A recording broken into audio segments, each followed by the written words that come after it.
Der er krig i Syrien. Bygninger er smadret, og folk er døde. Marla bliver nødt til at flygte.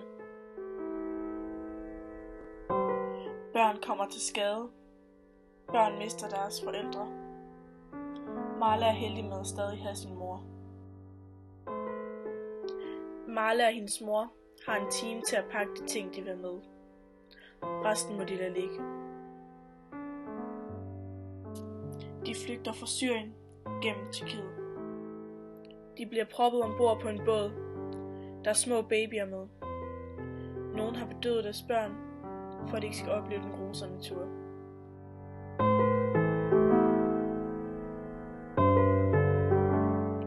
De går i land i Grækenland. Turen var frygtelig. Nogle stykker er faldet ombord, og der blev ikke stoppet for at samle dem op.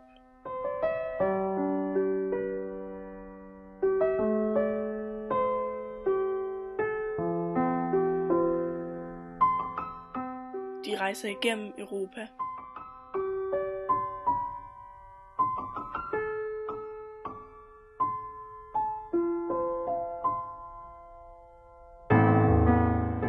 De blev stoppet af politiet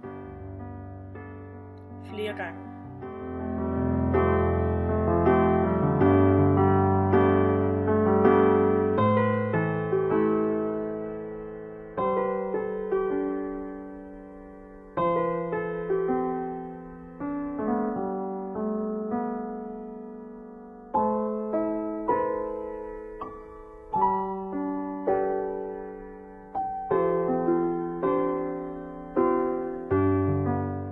Flygtningelejren er forfærdelig.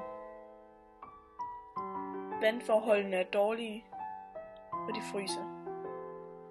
Kvinder bliver voldtaget, fordi der ikke er nogen mænd til at beskytte dem. Hvordan kan det være sandt?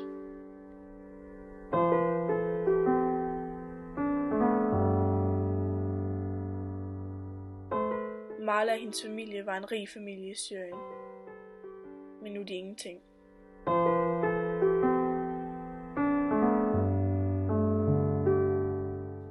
Der er brand.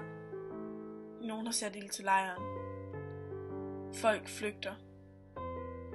Marla når at komme væk, men det gør hendes mor ikke.